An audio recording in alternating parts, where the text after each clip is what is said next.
Welcome back to the program. Way back when, 2017, 2018, somewhere around there, I actually said we don't need a border wall at the time. All we need to do is just put a trench and fill it with sharks and crocodiles and alligators and all kinds of poisonous animals and snakes and everything else. And people thought it was crazy. I was literally attacked by all the left-wing outlets saying that I wanted illegal aliens to be murdered and eaten by sharks and crocodiles and everything else. Well, Benny Johnson was in Florida today at the Alligator Alcatraz, and he asked President Trump a question about putting crocodiles, believe it or not, in the Rio Grande near the border. And here is what our great president had to say about that. Mr. President, in 2018, you suggested putting alligators in the Rio Grande to prevent crossings in Texas. Is this a dream come true for you, sir? Well, I was thinking about that, I must say. It was meant more as a joke, but the more I thought of it, the more I liked it, if you want to know the truth. And they were serious. They were actually crocodiles. They were crocodiles from Africa. They are a step beyond. But no, that was really meant as a joke, but a lot of people liked it. And a lot of people think we should do it, frankly. Mr. President, 2018. So that is definitely pretty interesting. Now, I'm not saying that he definitely got the idea from me, but I know at that time that I was talking about that, and people thought I was absolutely insane. But here we are in 2025, and now they're talking about it.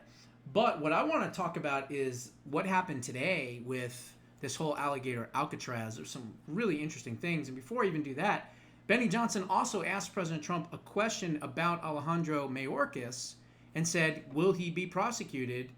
And he started talking to him about it, and he said to Kristi Noem, you know what, let's look into that. Because apparently, I guess he was impeached, but it was like a fake impeachment, as President Trump said. And he basically said, well, let's look into that.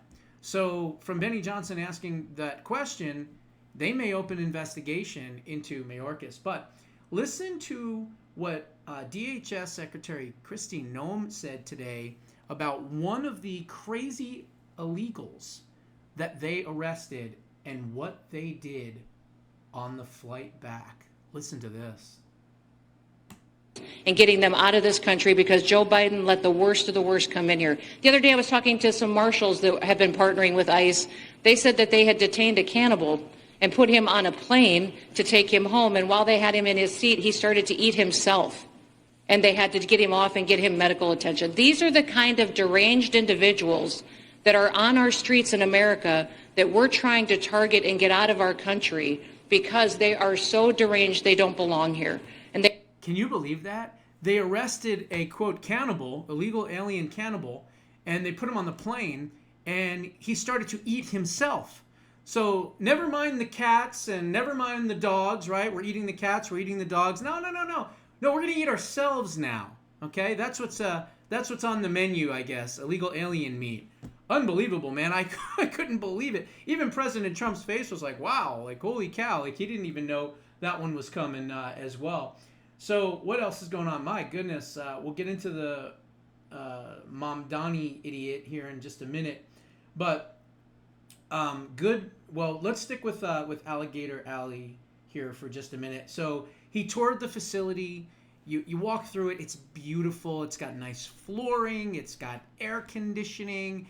They built this thing in 8 days, okay? 8 days.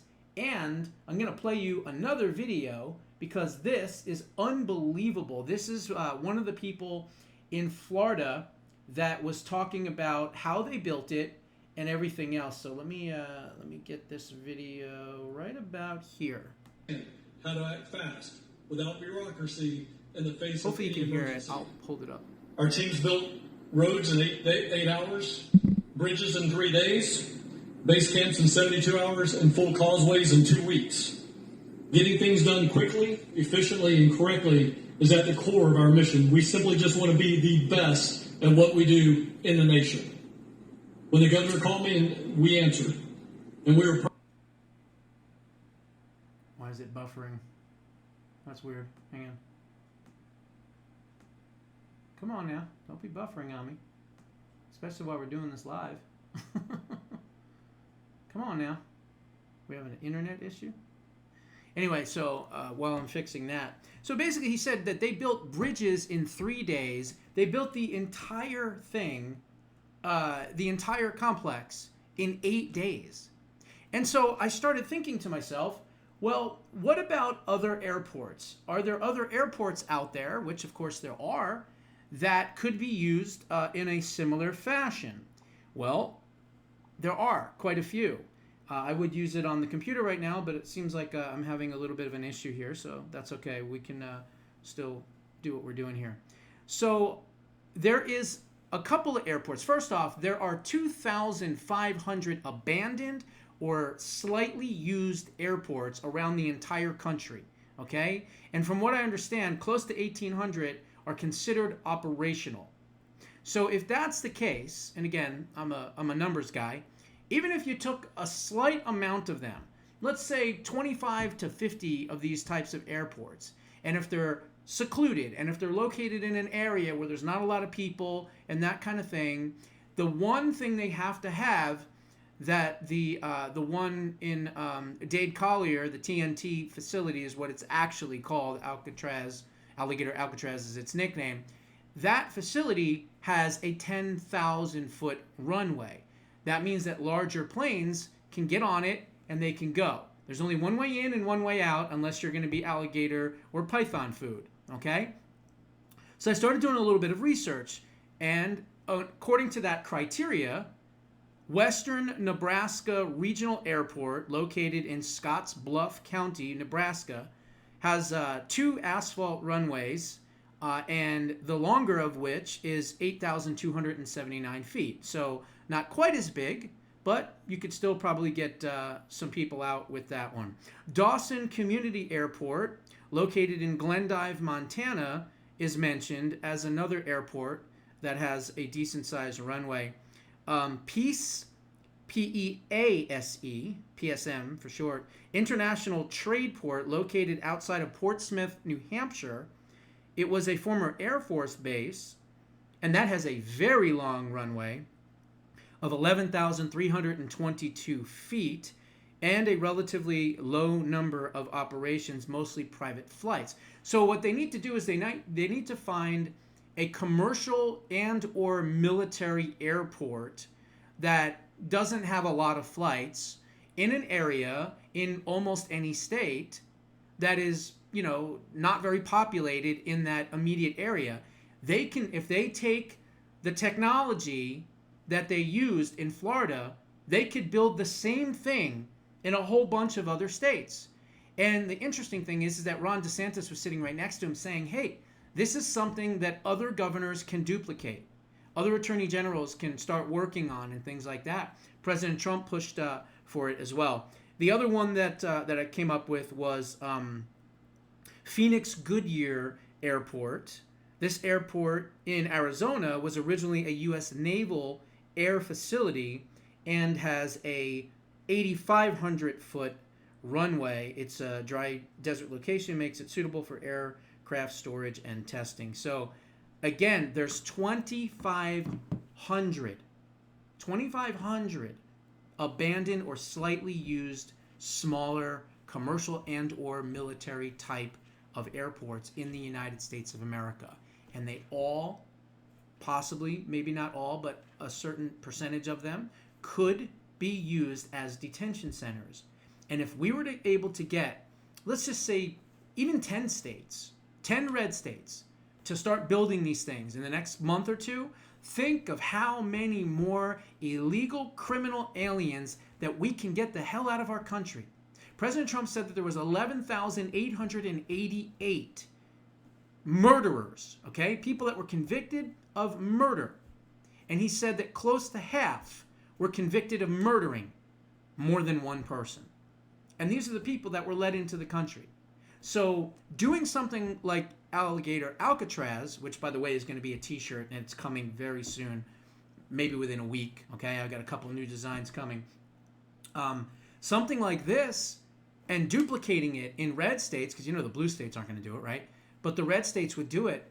Think of how many more people we can get out and get them out of the country so much faster, okay? So I wanted to cover that as well I was having a little bit of a computer glitch here. It's been 100. What is it right now? It's 109 right now. Okay, I'm in my air conditioned studio, but it's been so hot. We've been walking the dogs like at 3 in the morning. Okay, because that's how hot it's been. So anyway, it's possible that something could have fried out there. Who knows?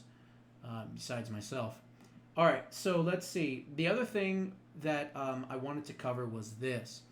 You know, the media is trying to tell you that Trump is unpopular and that his policies are unpopular and that even Republicans are regretting their vote and they don't like to see all these deportations and all this other garbage. Well, what's his name? Harry Enten, who I don't know how he keeps that job at CNN because he is literally the CNN killer. Every single time he comes and does a video, he's like, check this out. Check how much Trump is kicking everyone's ass. It's like, and they have to sit there and listen to it. Well, here's another one of those types that I'm going to play for you right now. We're going to look at the strongly approved number. So this isn't just Strongly Republicans who like numbers, Donald yeah. Trump. This is Republicans who love Donald Trump. Come on, man. And he's up like a rocket. Look at this. In July 2017, the strongly approved was 53%. That's pretty good. But look at where he is now. 63% of Republicans strongly approve of the job that Donald Trump is doing about 5 months into his presidency. Republicans love Donald Trump the way that Americans love Disney World. The bottom line is 63%. That is a huge, huge base. And of course, it's just part of a Republican base in which about 90% of them overall approve of him, including the somewhat approves as well. I mean, every politician would like. Okay, so then, of course, the prostitute has to figure out a way to say, well, what does this look like from historical numbers? Is he doing better than other Republicans, right? Well, she's going to regret that statement. This number here, especially to see it go up. How about compared to other presidents who were Republicans? Yeah, it's history making. It's history making. What are we talking about here? So why don't we look back? We have all the presidents. So what you're seeing here is in 1989, George H. Walker Bush had an approval. And by the way, this is 5 months exact into the presidencies, just so you understand. And the approval in 1989 for George H. Walker Bush, so W's dad, was 46%. Bush 43, so W, in 2001 was 59%. But remember, that was pretty much right in the beginning of 9/11 when everybody was happy, everybody was patriotic, right? We're going to get the bad guys, all that stuff. And so it was inflated even then.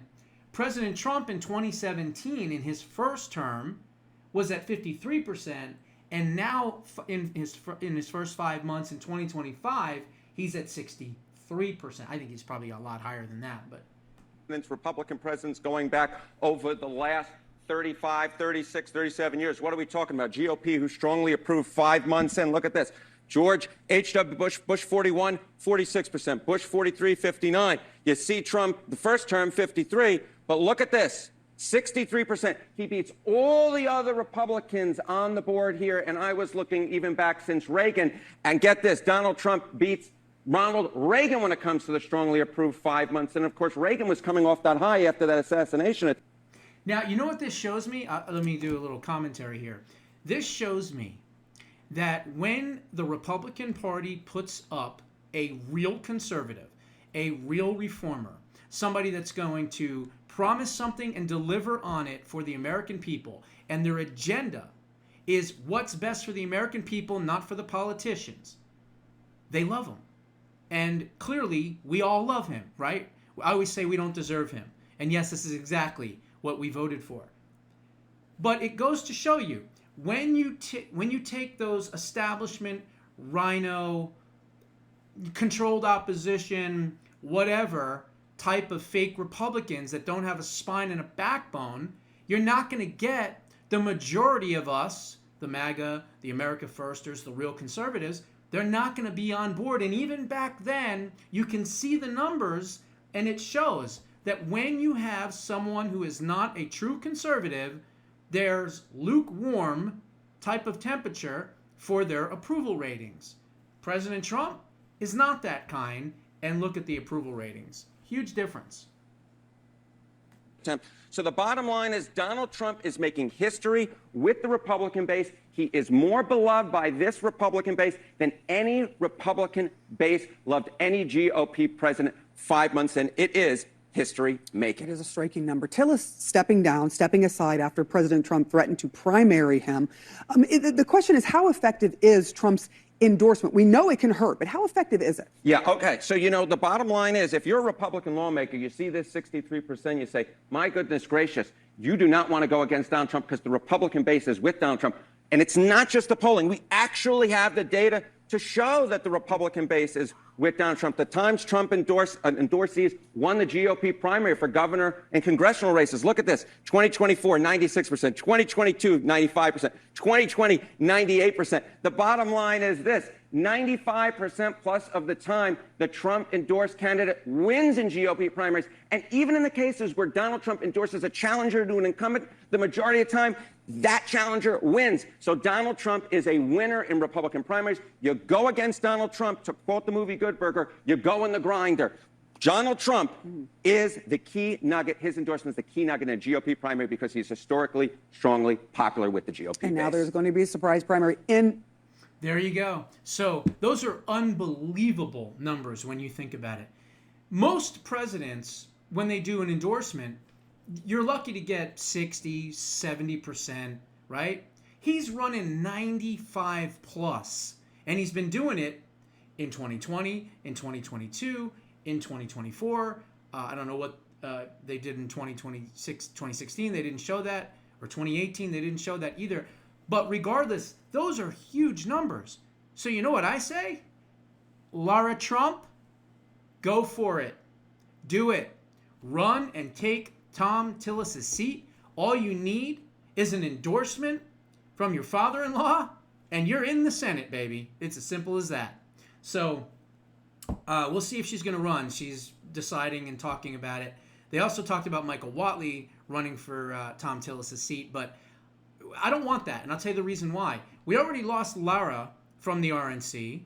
We don't want to lose Michael Whatley from the RNC. That would be losing all. Now we have 50%, but we would be losing all of the success of the RNC that was able to win the election in 2024. So I say, Michael, you stay where you're at the RNC. Lara, you then go ahead and run in North Carolina and become the senator in North Carolina. I think that that is the better way to go. She's from North Carolina originally. I know that she was going to be possibly an appointment for Florida, but she's got roots, and I think they might even still have a home there in North Carolina. So she should run and get an endorsement from her father-in-law, and that race is pretty much over. So I wanted to point that out as well. Now, before we wrap up, I want to talk about, where was it? Was it this one? No, we did that one. We did this one. Oh, well, there's two more things. Great news for women out there, okay? Phenomenal. We are winning. We are winning the DEI. We are winning the trans mafia. We are winning it all. Why? Because the University of Pennsylvania just now is stripping swimmer Leah Thomas of all of its records, I'm going to say, all of its victories, and is awarding the females that were impacted by this male competing against women. So this is awesome, awesome news. The Trump administration has dealt a severe blow to the radical left's trans lobby while securing a massive win for women and fair play. On Tuesday, the University of Pennsylvania bent the knee to President Trump by agreeing to resolve Title IX violations over transgender swimmer Leah Thomas. The penalties are particularly harsh for Thomas, who's stolen glory from female swimmers by pretending to be one of them. The school not only agreed to erase Thomas's records from the record books, but also awarded those victories to the swimmers who came in second place, which really truly won the races, and whose glory had been stolen. Moreover, each impacted swimmer will receive a formal apology letter from the University of Pennsylvania. Winning, baby, winning, okay? Winning. Now, the last thing. is this Mamdani psychopath. I'm telling you, this guy has to be defeated. Has to be defeated. Number one goal has to be defeated, because if he's not defeated, you are going to set precedent for all these other wackos. You'll have one of these Mamdanis in Portland. You'll have one in Los Angeles. You'll have one in Seattle. You'll have one maybe in Houston. You'll have one in Burlington, Vermont. You'll have one in, I don't know, Chicago. You'll have one in Detroit. Do you follow what I'm saying, folks? He has to be defeated now. Because if not, they're going to try to turn the United States into the United Kingdom with no go zones and all this other crazy stuff. It cannot and will not happen, okay? President Trump is now seriously talking, and the Trump Department of Justice is talking about what's known as denaturalization. It's going to be a crackdown on denaturalization. Trump Department of Justice unleashes sweeping new policies to revoke citizenship of naturalized Americans convicted of serious crimes. Now, as far as we know, Mamdani has not been convicted of any crimes. However, did he lie on his N-400 immigration forms? Is he part of or connected to or affiliated with Hamas or any other terrorist organization? Trust me, I'm still digging, okay? And we're going to find, in my opinion, in the next couple of weeks, that he's going to have radical ties to radical groups that are anti-American.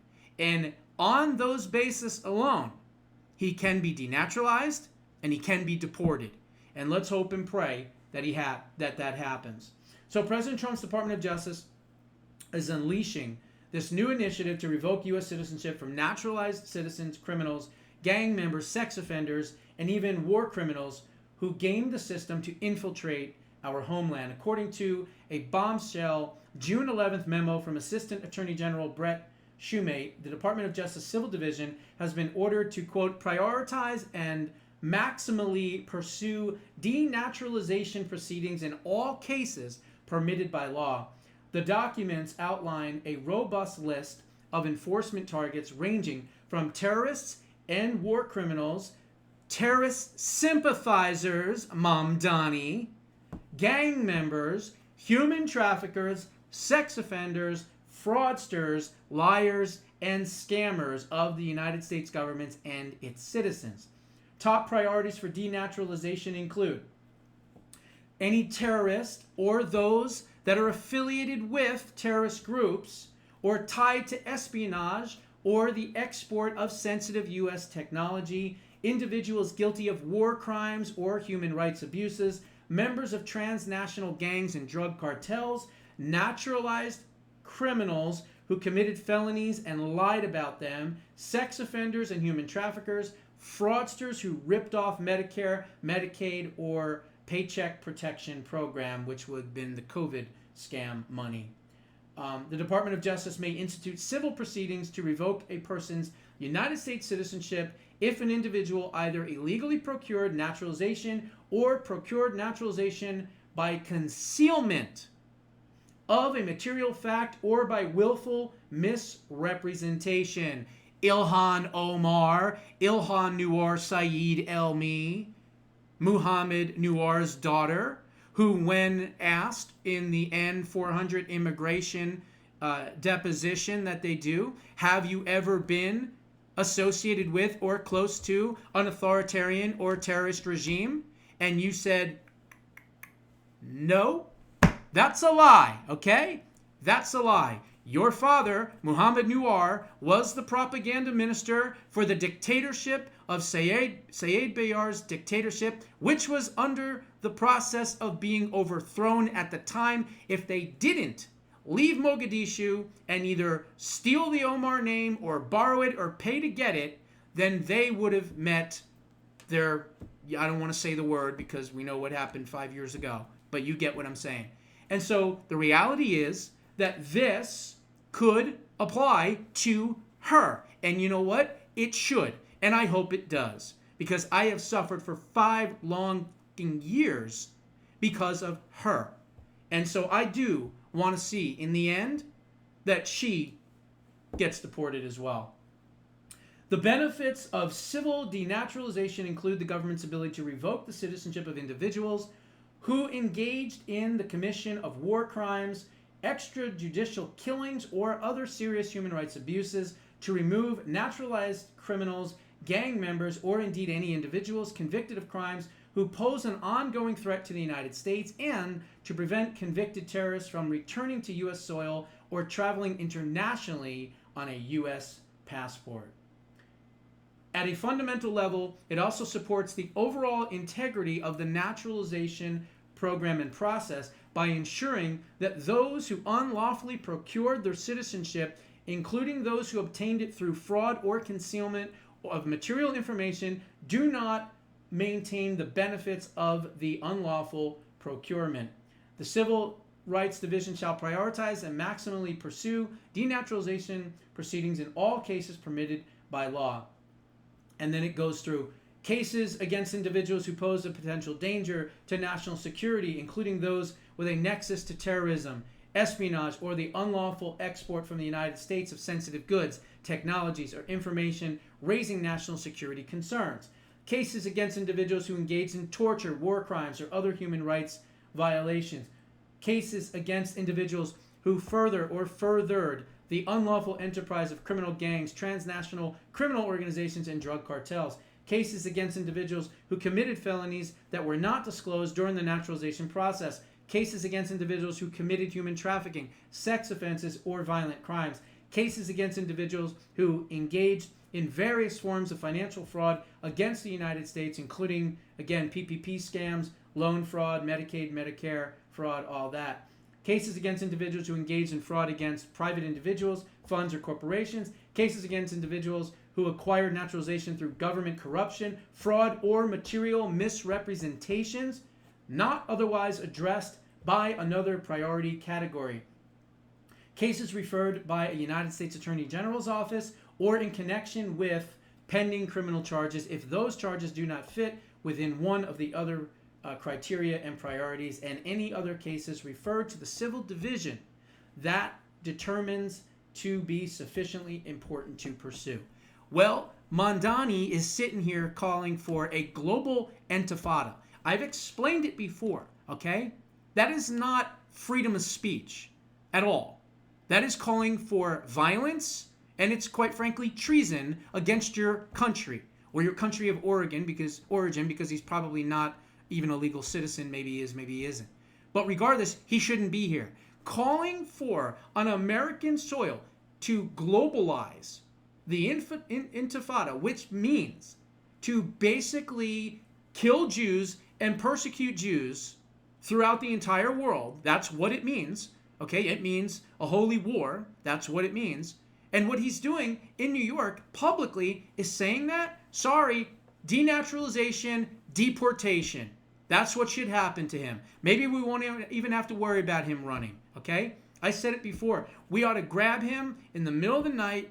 We ought to deport him and put 10,000 plus armed National Guards on the ground in New York City to deal with the crazies and the intifada people that are going to be screaming in the streets, and ICE and everything else to protect the people of New York.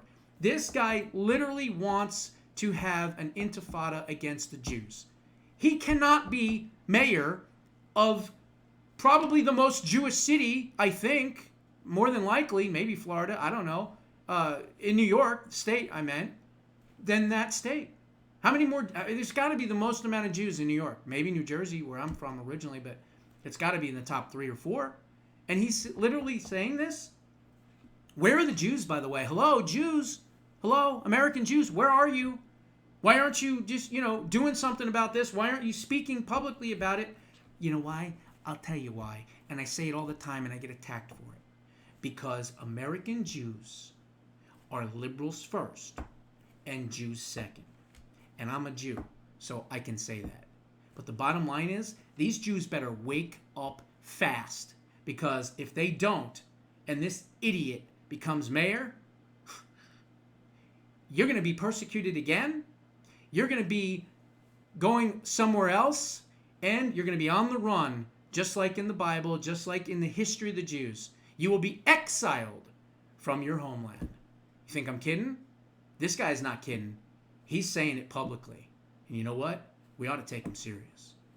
Those are my thoughts. What are yours? Put them down in the comments below. We'll see you in the next one.